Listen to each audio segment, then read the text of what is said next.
A phantom stalks the halls of PseudoPod towers. A phantom made of terror, disconcertingness, and really scary things. That phantom is PseudoPod. That phantom is here. Now.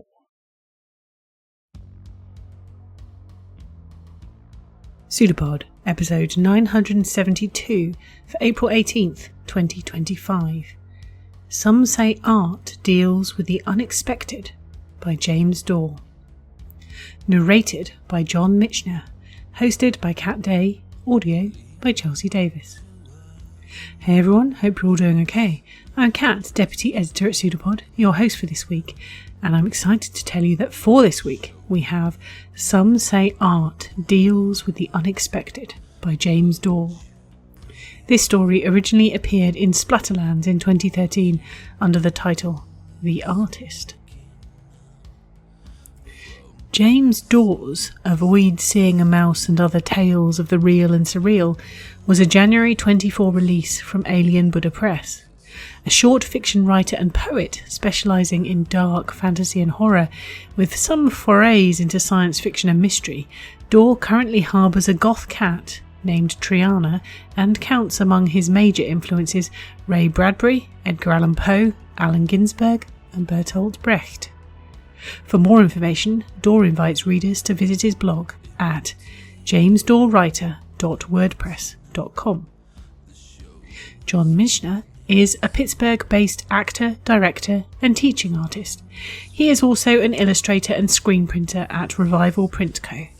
If you enjoy his narration, why not check out A Flash Story from the Crypt, The Beach Coma, in PseudoPod episode 411.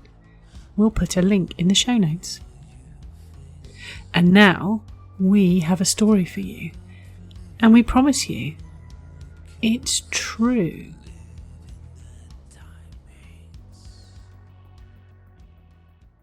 Some Say Art Deals with the Unexpected by James Dorr.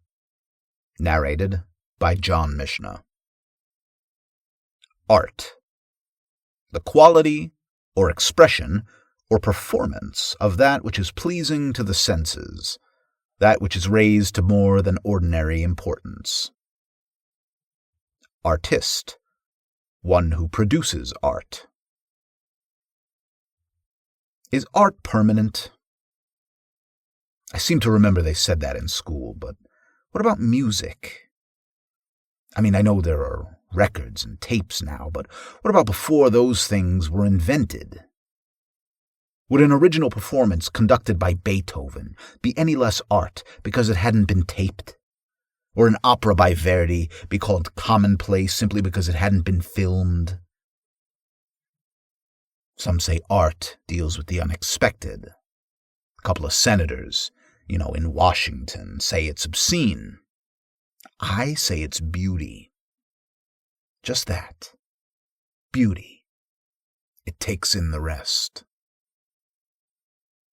The unexpected, the discovery of beauty in that which is plain, the found importance. My wife doesn't understand art. Sarah, my wife, had a thing for uniforms ever since before we were married. For marching men.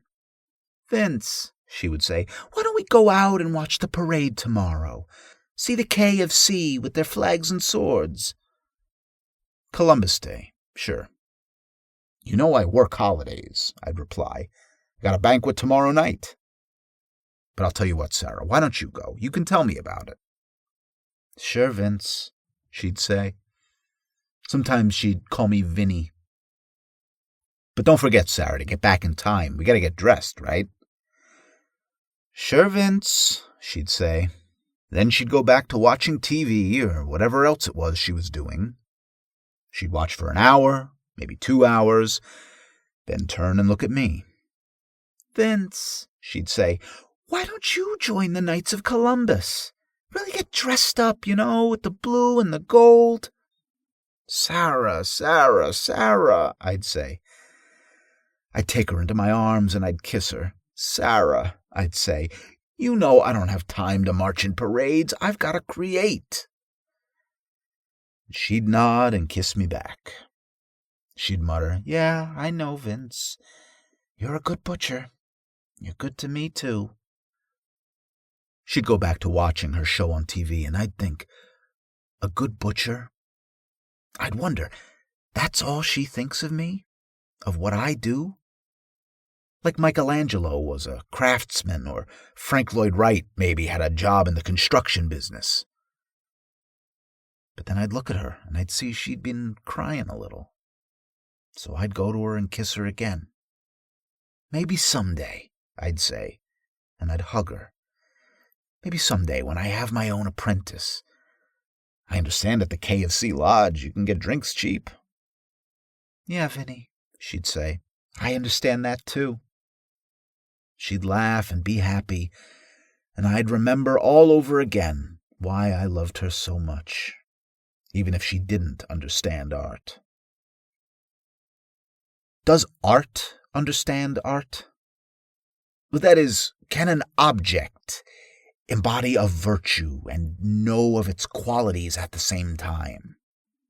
An interesting question, but one I haven't had the education to answer. My education? Grammar school, high school, the old 8-4 system. 6 years apprentice to Marcino's Fancy Groceries, married to Sarah, a non-Italian girl I met at a dance. My inspiration. That's when I discovered meat as an art. You know what I mean? You've heard of ice carvers. Sometimes they get mentioned in the newspapers, at winter carnivals, things like that. Opening of ski lifts. They take a big block of ice, cut a lion, maybe a soldier or a knight in armor, sometimes a dragon. It gets on TV. And then there's soft molders, artists in things like butter and cheese who make centerpieces for decorations for fancy dinners. What I do is kind of a combination. I sculpt in ground meat. Mr. Marcino started me off.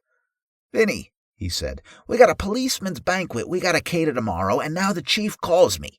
Says he wants to have 16 hamburgers shaped like little guns or something to give the mayor and the council. Something special, but I ain't got time. You think you can take it?" I thought of Sarah. We'd just been married.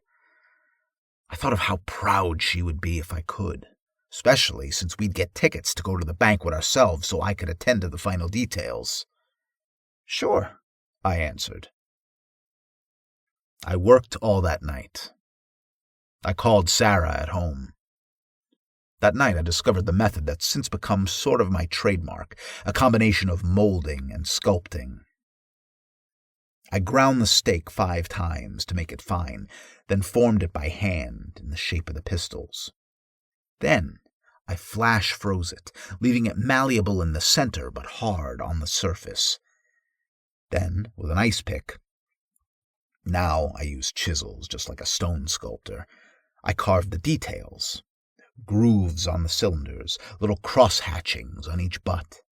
I used a pencil to push in the bores and the little holes that define the chambers. The work was pretty crude by the standards I hold to today, but the thing is, the mayor loved it. I understand he even still keeps his at home in his freezer. And when Marcino's finally closed down, it was the mayor who got me banquet work as a freelancer. I looked Sarah up once. The name, I mean, in the big dictionary we keep on the shelf behind the TV. Sarah means princess. And then I wonder, does even a princess know what it means to be a princess?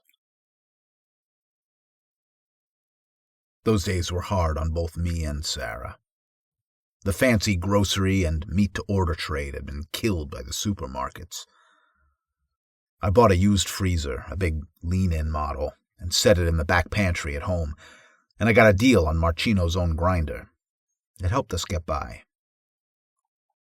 I did Democratic Party picnics, nothing real fancy, but with the mayor's help I made more contacts. And then it turned around. People all of a sudden had money. They still liked the supermarket's convenience, but especially when they gave dinners, they started to want things a little nicer. And banquets came back. Republicans this time, but that didn't matter. October 12th, Columbus Day morning, I kissed my princess, my Sarah, goodbye, and walked to the 8th Street supermarket, where, under Tony Lagaducci, I run the custom meat department. Now, Lagaducci himself is no artist. He's the head butcher for the store, while Mr. Wagman is the chain's manager. Lagaducci and I get along, though. We sort of have to. For instance, this time my work involved a major sculpture. A big Spanish galleon, just like Columbus had, made out of meat. For something this big, we borrowed back and forth. That is, we pool our meat orders to start with, for the sake of price. But different meats have different uses for someone like me. In this case, coarsely ground beef formed the hull, while pork was shredded in twine-like frozen links for the rigging. But central to the work was the great expanse of sails, fashioned from veal, white from the grinder and molded in curved sheets that, surface frozen, formed a canvas for red food dye crosses and golden sunbursts, the magical signs that accompanied Columbus across the sea. See what I mean? Now, veal is expensive, and normally one doesn't order much. And for something like this, there's a lot of wastage. Yet few other meats can match its shiny, fine-colored surface, its smoothness of texture. So that's when I borrow. With Lagaducci's permission, of course. Some of it goes onto his account with this understanding. When I'm finished, I'll regrind the waste meat into patties, wrap them in cellophane in packets, and put them on sale on the regular meat shelves. This way, generally, he'll get back more than his part of the order accounts for. So we adjust again. This time maybe he gives me back liver. Something I don't order for myself much because people don't like it. But liver is black and good for detail work, like, in this case, the ship's little cannon. Mr. Wagman doesn't approve of this, but it works out. Lagaducci and I don't approve of each other either. We do get along, but when I'm between commissions, I help him with the regular meat gutting, just as he helps me on days like today by lending me an apprentice or two. It gives me a chance to turn on the TV across from the freezer and watch a little bit of the parade, to wonder if Sarah's out there watching. And that's when I saw her. She rushed from the crowd. Her thing about uniforms. She rushed right up and kissed this cop in one of the precinct marching units. Right there on TV. Blue and gold all around her. Policemen wear blue and gold uniforms too. Like the Knights of Columbus. Blue and gold follows me. Like my first dinner, the little revolvers. The idea was, the head table guests had these plastic bullets. Red was for rare, blue for medium, yellow for well done, and the idea was they'd put one on their plates with their carved ground beef guns. Then waiters took the plates back to the kitchen, put the revolvers into broilers that cooked them in minutes, then took them out smoking, with buns and condiments heaped on one side, just the way their owners had ordered. After that, more work came my way, and with it, I was able to start to perfect my art.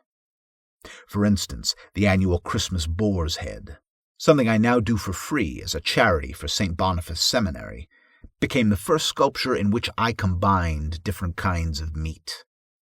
The bulk of that first head, as might be expected, was made from ground pork, but ground in a lumpy, gnarled sort of way.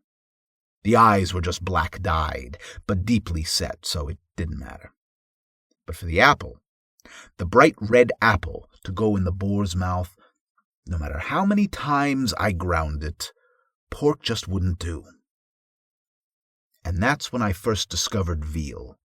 just for detail work like apples and tusks, since it was expensive. But nothing else gave the fineness of surface, the natural pale luster, the ability to take color as well when color was needed. And then I discovered there was one other flesh that could be used as well. Oh yes, I admit it. That second Christmas, the hardest winter of the recession we went through back then, I couldn't find veal. Not that I could have afforded it either, but never mind that. The shops didn't have it. I tried to use turkey for sake of its color, but that was a failure. Even then, I was too much an artist to accept its crumbly quality, its way of flaking instead of acquiring the sheen of trapped ice when it started to soften. I tried other meats. I even thought of cheese as a substitute. I'm not ashamed to admit what I went through. I prayed for a miracle. Sarah and I needed the commission. And God interceded. God understands artists. I think if anyone could be said to be God's partner, it must be the artist, his fellow creator. God sent the vagrant who froze in the alley behind my house. Sarah was still in bed that morning when I went out, when I got the idea. I just needed one arm. I wrapped the rest and hid it in the big lean-in freezer. I carved flesh from bone. The bone I disposed of, and used the grinder Marcino had sold me. I ground it up fine, right there in the kitchen. I had already half-colored the apple by the time Sarah came down to fix breakfast. These days, there's no need for substitutions. After all, I have the run of the whole meat section, what with borrowing and pooling orders. But back in those days, I'll admit it, that wasn't the only time I went to humans. You see, I came to realize that, for some purposes, times when I needed even more exquisite surface detail, human flesh can be better. It grinds more cleanly even than veal, and, under ideal circumstances, it will retain somewhat of its texture even when well past the point of thawing. And, even after times became better, for major commissions I still sought out humans. Prostitutes, derelicts, bums on the street who would never be missed in the commonplace world, became parts of my sculpture. Became, as it were, art. And afterwards, yes, were sometimes eaten. The boar's heads always were just decorations for Christmas Eve, but on Christmas Day they were reground and baked into small meat pastries to be given out to the city's poor. And no one complained, because who would notice? Sometimes, though she didn't know it herself, Sarah used some of my human scraps to make our own dinners. Again, who would notice? Even the well-to-do rarely eat veal except when, sometimes, they find it on sale. And even then, when it's ground into patties, it's cooked with sauces that hide the flavor. Chemical analysis, yes, that would show a difference.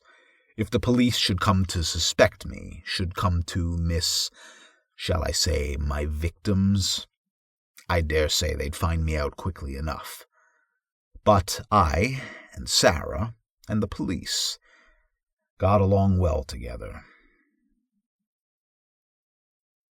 Columbus Day evening, Sarah called to beg off joining me at the banquet.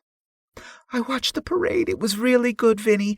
Except it was too long. I'm home now, but tired. So would you mind awfully much if I just had a bite to eat here and went to bed early? I know, I said, about the parade. I saw you on TV when the police post was marching by.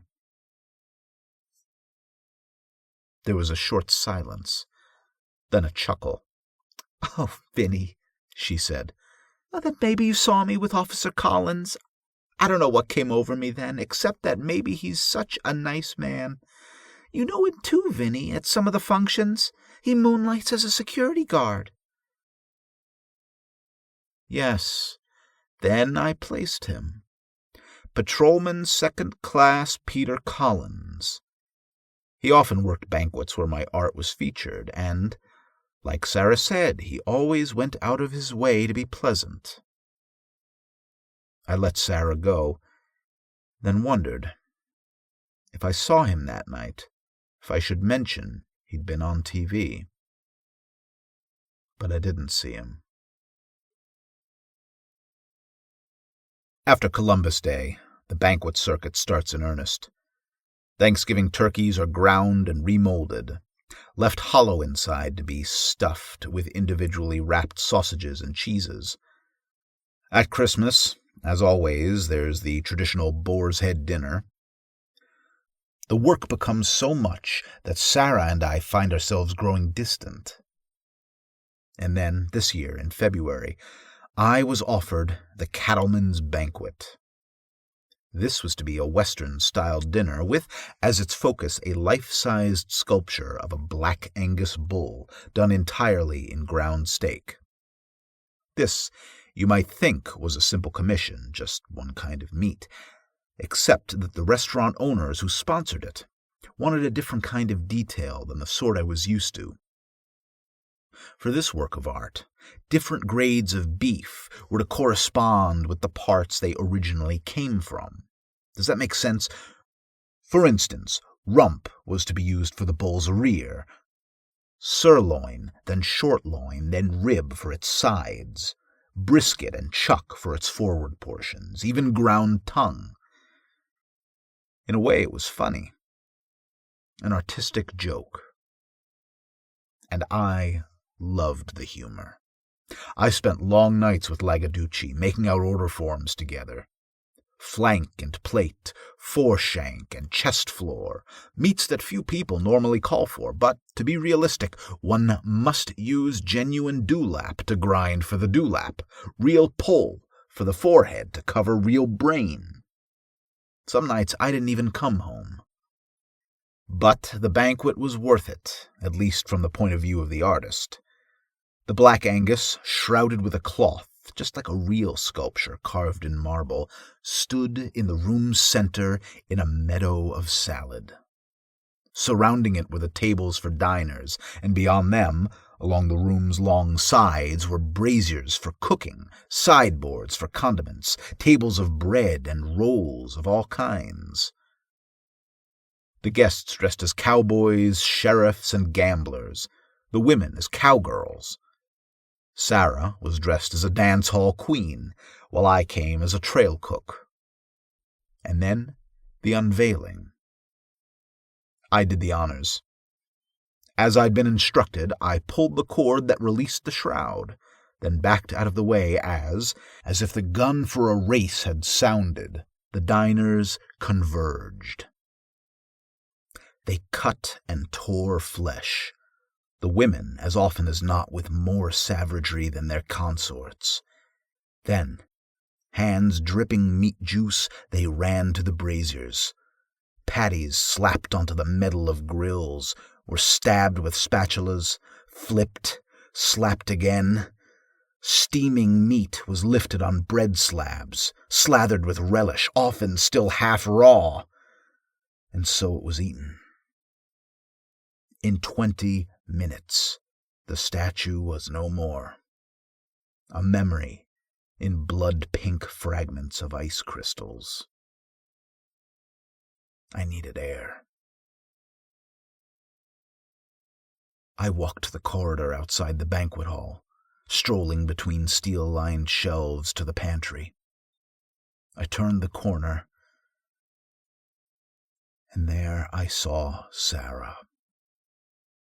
My princess, my dance-hall queen, lay with her skirt hiked above her thighs, and riding on top, like a bronco-busting rodeo cowboy, was Peter Collins. I wondered later if I should confront her. They hadn't seen me. I watched, detached when we'd gotten home at her undressing. I thought about art, my wife's body as perfect as one of those Roman statues of Venus. I thought about beauty as cold and untouchable, at least for me now, as some of the sculptures I created, fashioned with love, but for others' enjoyment. But isn't that always the fate of artists? Sarah and I had drawn apart, and we stayed apart this time even when summer came, when, with its picnics, we usually had fun. Sarah, I would say, I remembered the thing she had because her uncle had been in the Navy about men in uniforms. It wasn't her fault. I wanted more than I knew to forgive her. Sarah, I would say, I'm going to join the Knights of Columbus. I'm going to show Tony Lagaducci how to make the ship for the banquet so I'll be able to march in the parade. She wouldn't answer. She took to staying out late in the evenings while I came home early. I wanted to love her, but she didn't know me. She no longer knew me.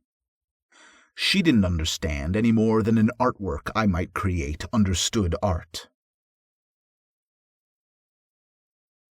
Art, that which is raised to more than ordinary importance, that which, even if temporary, is forever etched in the collective being of man.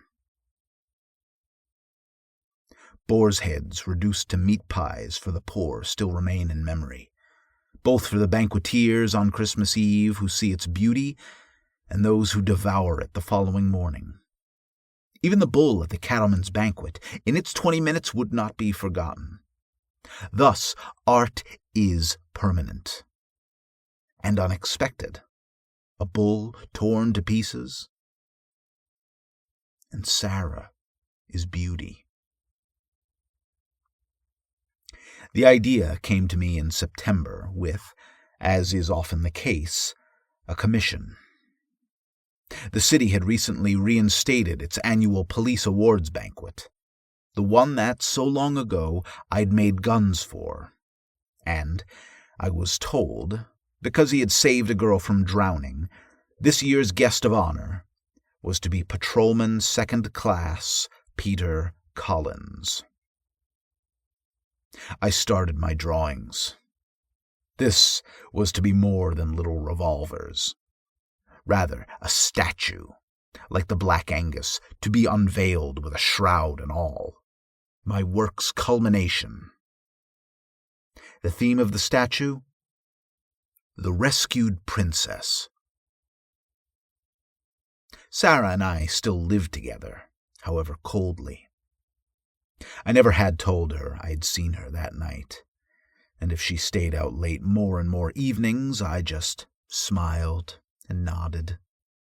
Sarah, I would say, now that fall's coming and banquet work is starting again, I may have to work late more often myself.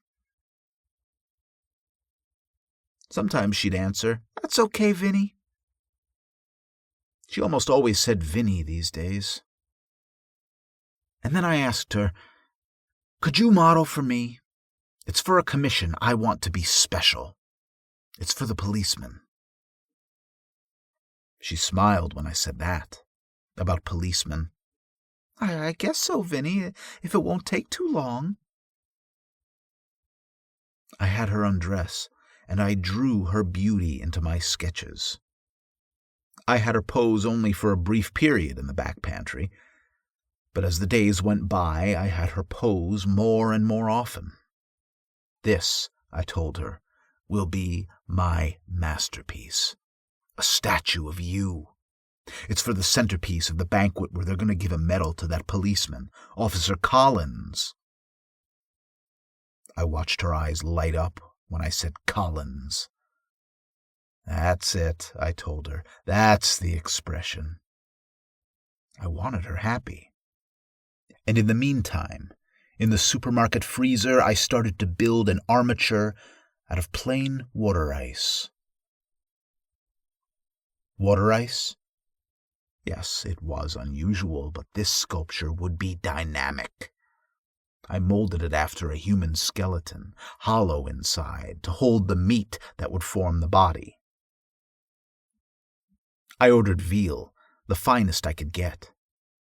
Using Lagaducci's order form as always, with his permission, so I could trade back whatever portion might not be needed.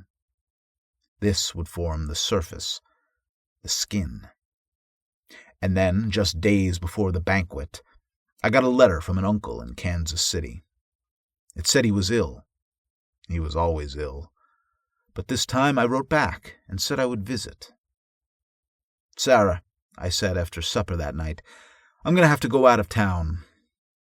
I showed her the letter. "I'll finish the statue beforehand, of course, but I'm going to need you to stand in for me on the night of the banquet. Would you mind doing that?" You mean, She was hard-pressed to keep the excitement out of her voice. you mean you want me to go alone? I nodded. "Yes. And I'm also going to need you to pose for me some more.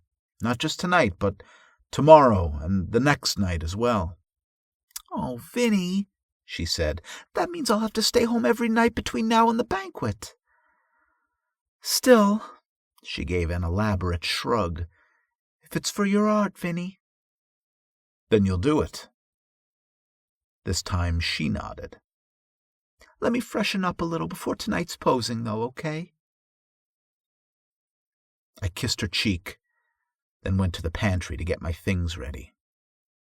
10 minutes later, I heard her still talking on the hall phone, explaining to whoever it was on the other end that she wouldn't be going out at all for the next few days. I didn't hurry her. When at last she came to the pantry, I had the big bend-over freezer open. "Sarah," I said, "why don't you stand there by Marchino's old grinder to let the light from the freezer lid reflect off your skin?" "Okay," she said. I saw she had already unbuttoned her clothing, so I helped her slide it the rest of the way off. "Now," I said, "let's have you look in the freezer. No, not like you were going to fall in. Tilt your head sideways." She tried to follow my instructions. I knew she hated that aspect of posing. "That's it," I said. "A little bit more. Close your eyes. Just so." "Hurry, Vinny," she said. "It's cold." "That's right," I said. I picked up the cleaver. Struck. Let the blood run into the freezer. I'd clean it out later. I started the grinder. The next night, straight through, and the following day, I worked both at home and at the 8th Street supermarket. I finished the sculpture just in time. My masterpiece. I bought plane tickets. I understand the banquet was to be on local TV. I was in Kansas City, of course, but I'll look up the tape when I'm back in town. I'll have to come back when the police call me at my uncle's to tell me that my wife is missing. I'll play the part of the grieving husband, although I'm sure I'll be suspected. I'll admit that things had gone bad in our marriage. I'll call Sarah's mother to see if she went there. And finally, when there's nothing more that I can do, I'll sell the house and move back to Missouri to start a new life there. The police, to be sure, will have their own ideas, especially after the statue's unveiling by the mayor and what happened under the TV lights afterward. How, with Sarah notably absent from the proceedings, her likeness in meat gleamed under the cameras. How, when the heat from the lights penetrated the hollow water-ice armature under the flesh, started melting. How the statue's limbs began to sag, how the breasts started drooping, as if the subject were aging and dying. How, in an instant, the face caved in. You see, I had tested it all with models. I knew the moment the legs would crumble. I knew the direction the sculpture would fall, first to its side, then onto its back, the arms swinging forward across the chest. How, in the simulation of death, my wife would become art. She would be immortal. Yes, the police will have their ideas. By now, they'll already have tested the meat. Wouldn't you send it to the police lab to be analyzed if you were in their place? What they'll find, of course, when it comes back the following week, will be pure veal. They'll go through my house before they call me. Find everything clean. Because well before then, Sarah, my princess, will have achieved all that art can accomplish. Her glory, not only that night on TV, but even more so, her memory will live through the purchasers of the cellophane-wrapped, oh so tender, ground veal patties Lagaducci will have put out on sale the next morning.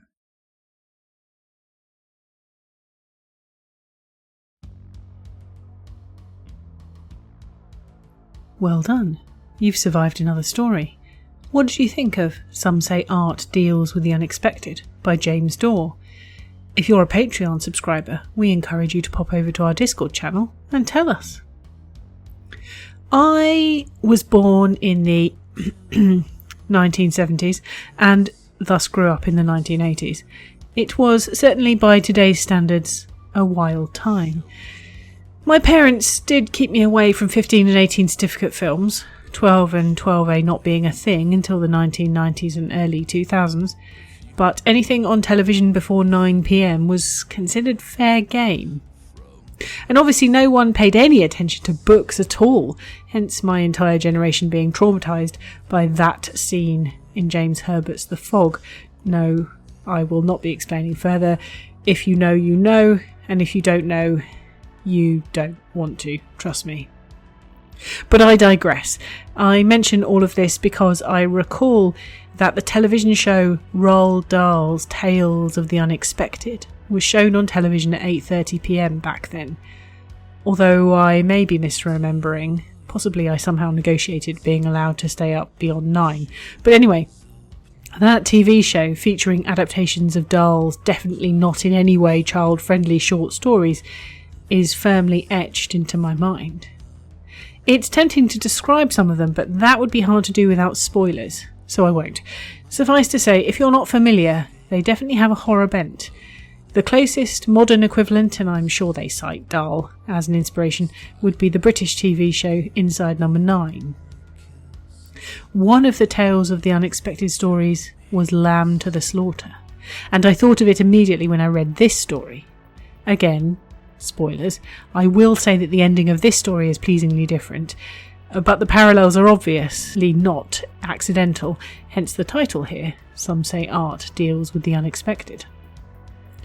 Here a man catches his wife having sex with another man, and doesn't react, at least not outwardly, not immediately. Ah yes, a man would rather murder his wife, carefully construct a sculpture of her out of meat, and then sell her body parts for veal to cover up his crime than go to couples therapy, obviously. It's absurd. It's also clever. Once the meat has been eaten, there's no trace. Probably. They can do amazing things with DNA these days, and we're not given much sense of the story Vince intends to construct to explain Sarah's disappearance. Will the lack of a body be enough to save him? Who knows. But anyway, Vince or Vinny is off the hook. For now. My wife doesn't understand art, he says at the start. And you wonder, how does he know? Has he asked her? Has he shown any interest in her other than as his muse? He knows she has a thing for uniforms, but everything else seems to be about what she isn't. She isn't Italian. She doesn't understand art. she isn't faithful. There's no moment where he stops and wonders, what's Sarah like? What is she interested in? Is there something I could do for her? Could I be part of the problem here? But no, all he thinks is, Sarah and I find ourselves growing distant. Find ourselves as though it's happening to other people, as though it's as inevitable as the passing of time. Sarah is unfaithful, yes. She also seems lonely. Lonely people will often seek connection where they can find it. And Vince is angry because he's lost something that, as far as he's concerned, belonged to him. A prized possession, stolen from him by another man. Sarah's not a person to Vince. She's an object. She doesn't love him because how can an object love its owner? And he might think he loves her, but he doesn't because, same thing, other way around. She's already dead to him, long before those final scenes. And if he must suffer the loss, so will everyone else. He's not a nice man. He's certainly not a reliable narrator. But the really sad thing about Vince is that he believes himself an artist, and he thinks his wife doesn't understand art, when the reality is his wife was his art, and he never even tried to understand her. Fantastic work from James Dorr. I love this story. And I also urge you to seek out Lamb to the Slaughter along with some of Dahl's other adult works. If your experience of him is largely as a children's author, you're in for a ride. Now, on to the subject of subscribing and support. PseudoPod is funded by you, our listeners, and we're formally a non-profit. One-time donations are gratefully received and much appreciated, but what really makes a difference is subscribing. A $5 monthly Patreon donation gives us stability and allows us to keep coming back week after week. If you can, please go to PseudoPod.org and sign up by clicking on Feed the Pod.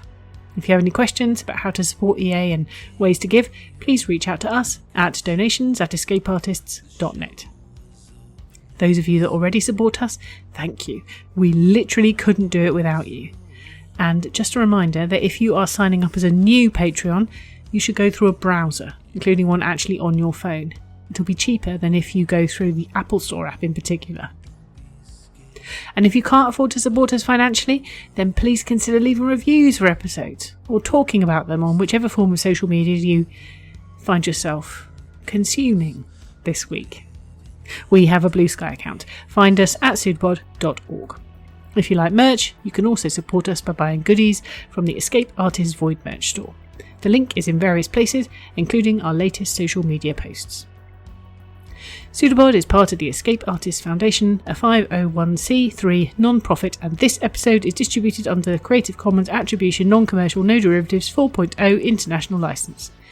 Download and listen to the episode on any device you like, but don't change it or sell it. Theme music is by permission of Anders Manga.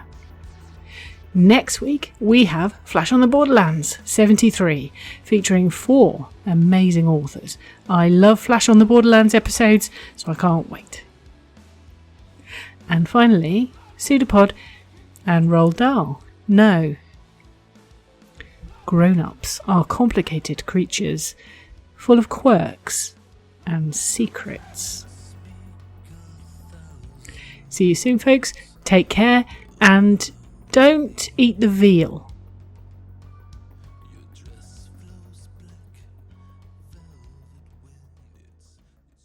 An arm appeared from nowhere on the shape, seemingly projected like the pseudopod of a protozoan. It's a pseudopod. It's a big foot. It's all about podcasts these days.